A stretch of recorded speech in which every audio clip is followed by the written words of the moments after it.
Hello everyone, Ren from Hallowed Be Thy Game, and I am so excited to be here to share my favorite games that I played from 2023. This is going to be a different list today because I had kind of a wild year. I have a second son now. We are so happy and blessed, and we're just so excited.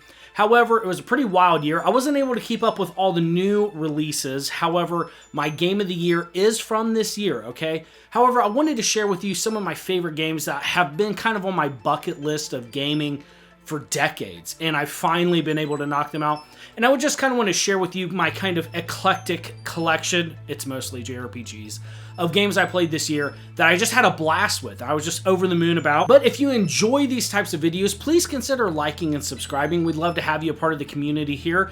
And I just want to thank everybody so much for all the support this year. It's just been an incredible year of growth for the channel. I really never thought I'd hit, 1,000 subscribers, let alone 30. So I want to thank you all from the bottom of my heart. From my family to yours, thank you. I hope you all have a wonderful new year. But without further ado, let's go ahead and start off with my first game on this list, and that is Vampire Hunter D for the PS1. This is a game that's literally haunted me since it before it came out in the US. The internet was kind of a wild, crazy place back then. I heard about Vampire Hunter D Bloodlust was coming to theaters, and I've always been a massive fan of Vampire Hunter D since I watched it originally on Cartoon Network. I know it ran on Sci-Fi as well, but I first saw it there in kind of the early mid-90s, and it finally got a new sequel, and to this day, Bloodlust stands as my favorite animated film, period. It's in my top 10 favorite films ever. I heard that it was getting a video game, and I was insanely jealous because, to my knowledge at the time, it was only coming out in Japan. So, a little bit of misinformation that just haunted me forever, and I just found out on a whim that it came out in the States as well. And I actually originally set out with my Steam Deck to play an emulated version, a translated version. I found out it had a real English version. I felt like a total buffoon. Finally played it. This is a glorious Resident Evil clone. Kind of meets early Devil May Cry. It's shockingly good. It does have tank controls. It's rough around the edges. However, it was literally a magical experience. I felt like a kid again. I love Vampire Hunter D. It's criminal that he's becoming kind of a forgotten franchise. I mean, Vampire Hunter D to me is the original tall, dark swordsman, okay? Like, sorry, Guts. I freaking love Vampire Hunter D. I can't get enough. And yeah, I was genuinely proud. It's been a long time since I beat a game, and I felt like an overwhelming sense of pride and kind of like a part of an elite club of people who beat Vampire Hunter D. I love it. And yeah, had some tough spots in it, but really once you kind of get the ebb and flow of the gameplay, it's really fun. It's just normal tank controls. There is some platforming in it, which is not fun. But that aside, I did like the action combat and the ability to use left hand to be able to refill your health and your magic meter and also cast spells. It was really just kind of a serviceable Resident Evil clone, and it's a shame it's a forgotten game. I loved it. If you're a fan of Resident Evil or Vampire Hunter D, it's a must-play. Now, for longtime viewers of the channel, you know I love Muv-Luv. I McLove it. I also love mech RPGs, okay? And when I found out that Muv-Luv Project Mikhail was coming out and it's slated to come to Switch, I'm still hopeful.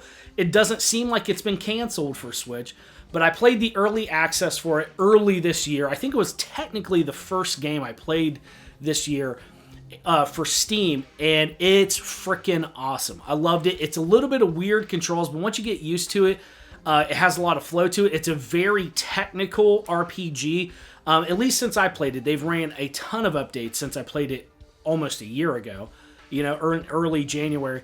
But it was just such a wild experience. It follows the events of the anime. While it is effectively a massive spoiler for Muv-Luv Alternative, which is the third entry in the visual novels, it was just really cool to be able to finally pilot a mech. It was freaking awesome.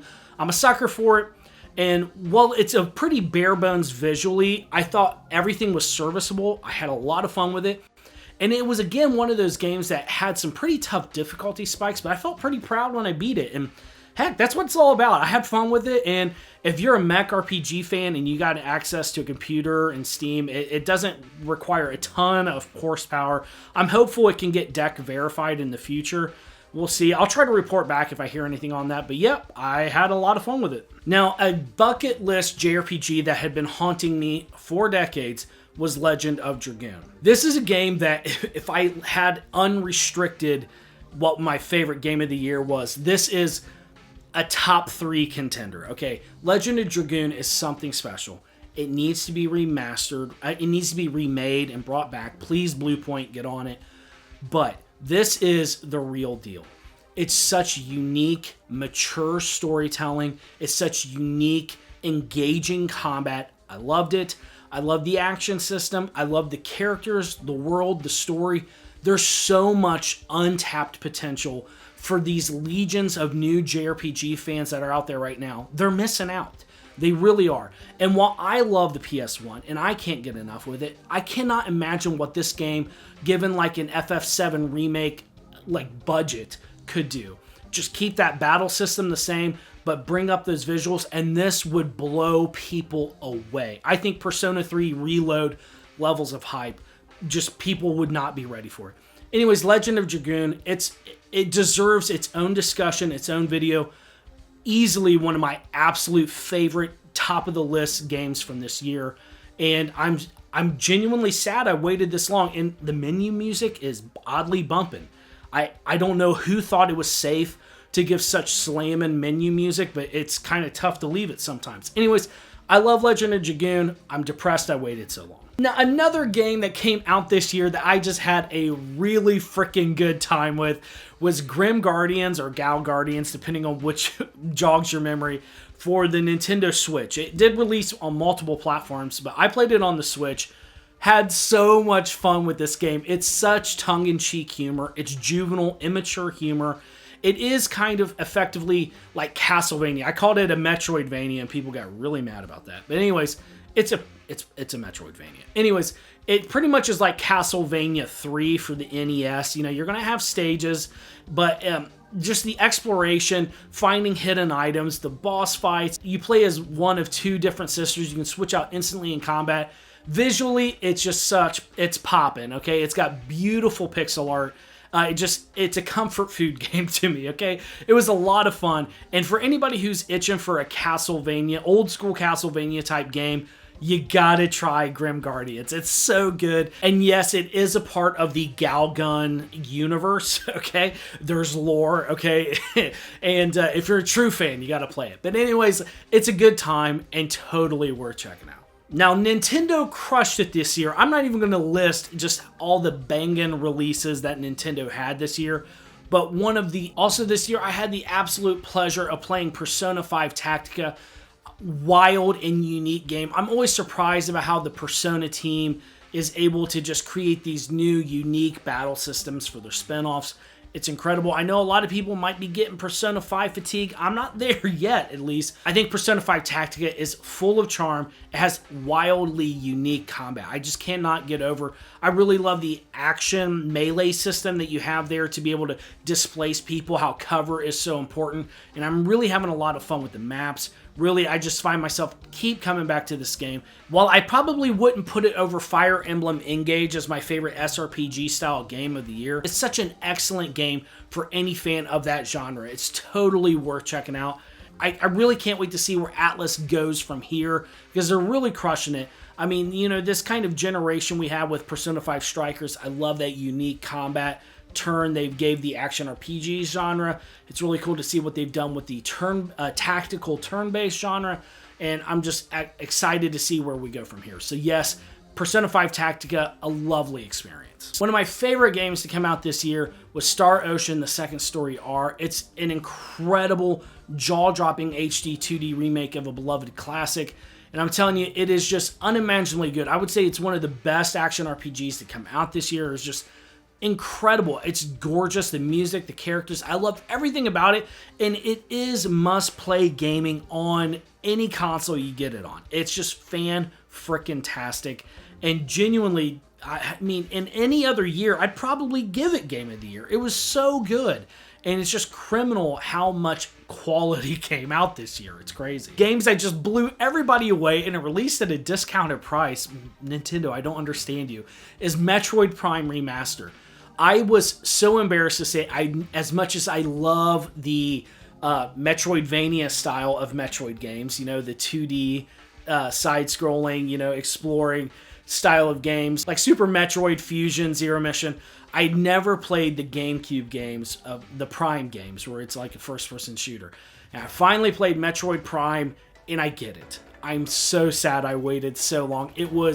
It still holds up to this day. It's still a jaw-dropping, just wild feat to be able to take such a well-playing, beloved franchise and take a giant risk and turn it into a first-person shooter. And they crushed it. In this remaster, it's pretty generous to just call this a remaster. I mean, if you look at a side-by-side comparisons to this, like over on GameCube Galaxy's channel, it was just incredible what they were able to pull out of the Switch for this. I cannot wait for Prime 4. I'm really hopeful that they can remaster all the other Prime games, but yeah, don't be like me. You gotta play Metroid Prime, and it was phenomenal that Nintendo did this. I don't think Nintendo expected it to sell as well as it did, so totally check it out. Now, moving on to one of my favorite games that released this year is Fire Emblem Engage. I just was head over heels for this. I mean, really, I would call this one of the best playing Fire Emblem games. Now, while I did criticize the story kind of feeling pretty shallow and just very jarring, not as good as like Three Houses or Shadows of Valencia or anything like that, I did love Engage's combat. That's where it really shined in its presentation. And I just like the kind of basic format of the game. It was really just an extremely fun entry point for people who are wanting to play Fire Emblem. I don't think it's a great representation of how epic and grand the Fire Emblem stories can be, but from a gameplay perspective, that's where it's at. And honestly, if you're going to be playing this game for hundreds of hours, you know, past that first playthrough, this is where it's at. I mean, really freaking fantastic. I loved it. And I think it is must-own, must-play gaming for any tactical role-playing or SRPG fan on the Switch. It's just a powerhouse of combat and gameplay, and it looks stunning. And I love the character designs, okay? Like Ivy, the whole gang, really freaking cool. Totally check it out. Now, what I would consider one of the greatest contenders, and probably my second favorite game that I played this year, was Sea of Stars. I cannot tell you just how incredible an achievement Sabotage was able to pull out of this. It's a lovely game. The music is just enchanting. It has the same composer as Chrono Trigger. It's a Chrono Trigger love letter. However, while it tips its hat to Chrono Trigger, it doesn't stand on just its nostalgia. It has its own unique battle system that's addictive, fun, never got boring at all. In like my 40-ish playthrough of it, I did achieve the true ending. I cried multiple times in this game. It is emotionally a powerhouse. Unimaginably lovely characters, engaging story, fun, incredible combat with some of the most iconic looking boss battles I've played in recent memory. This is genuinely a game to be revered and respected, and it deserves all the love and attention it's getting. Sea of Stars was absolutely deserving of the best indie game of the year. I think it is must-play gaming for any fans of JRPGs or turn-based games at all. And really, it almost clinched my favorite game from this year. Sea of Stars, pick it up. Now, I have 3 games on today's list that I want to lump together into one because I'm not personally a massive fan of these games. However, they're quickly becoming some of my favorite of all time, and there's good reason for that. My son and I this year played Mario Odyssey, Kirby and the Forgotten Lands, and Crash Bandicoot. I am not a fan of action platformers or 3D action platforms. I would not ever seek these out on my own. However, I had an inkling my son might enjoy them, so gave him a shot. He loves them, and I have the time of my life playing them with him. So despite them not being my own personal favorite, they're becoming my favorite games of all time, just because of these wonderful, incredible memories. Because I'm telling you, video games can bring families together like nothing else, and it's such a joy and an honor to be able to form these memories with my son, and I will cherish them until my dying day. Anyways, even though you know I'm a JRPG fan, I'm going to try to get him into some Super Mario RPG. Well, I'm going to try to sneak it in, but if not, I want to continue having fun playing them with him. Despite having a wonderful time with my son playing these games, Crash Bandicoot is irrationally hard. I would go as far to say that it puts Souls games to shame in its brutality. There's no reason a game marketed to children should be that freaking hard. I hate that bridge section. It was brutal, vicious, and I had to do everything I could to not lose it in front of my son. That game is vicious and I don't like it. However, it's on this list because me and my son played it together. Anyways, I loved Kirby and the Forgotten Land. I think it was probably my favorite of the three. I know that might be a little heresy. I know Mario Odyssey is an incredible game, but dude, like Kirby was so much fun. Oh my gosh. But without further ado, my favorite game that I played this year, yes, it's Zelda Tears of the Kingdom. You knew it had to be. This is an unimaginably jaw-dropping achievement by Nintendo. Monolith Soft is just, they're on some weird voodoo mumbo-jumbo to be able to pull off the magic of map design, world building that they're able to achieve. I mean, to hear that we're going to be in the same area as Breath of the Wild, you think it's going to feel like a lot of rehashed content, but with the element of adding verticality to the game, to be adding weapon fusion, and to somehow be able to drum up magic again in the game, it is unreal. My favorite game to release not only the Nintendo Switch, but this year. Truly, it just continues to enchant me all these years later. Zelda has one of the highest esteems in my heart. I love this game. I love the series. It was just a joy to play and experience. And for anyone who's a fan of maybe action RPGs or action adventure games, or you're just wanting to explore an open world game, you can do no better than Zelda Tears of the Kingdom. It comes with my highest recommendation. It offers a level of creativity I've never personally played in the game, so I definitely think that for gamers of all ages, you need to give Zelda Tears of the Kingdom a shot. And with that, those are all my favorite games that I played this year. Quite a bit. Yes, I didn't tell you every game I played this year. There was quite a number of just games that just blew me away. I had a ton of fun with, but these are just kind of the ones that stood out the most in this wild, crazy year. And honestly, the next 4 to 6 months is just going to be overwhelming with JRPGs. I mean, we've talked about it before, but really, it's crazy to see how much was jam-packed in just the beginning of next year. So next year is going to be even harder, I think, than this year to narrow down my favorite games. Anyways, I would love to know, what are your favorite games that you played this year? Please let me know down in the comments. Like this video if you liked it, and subscribe for more Nintendo Switch JRPG gaming content. I wish you all the best, and I'll see you next time.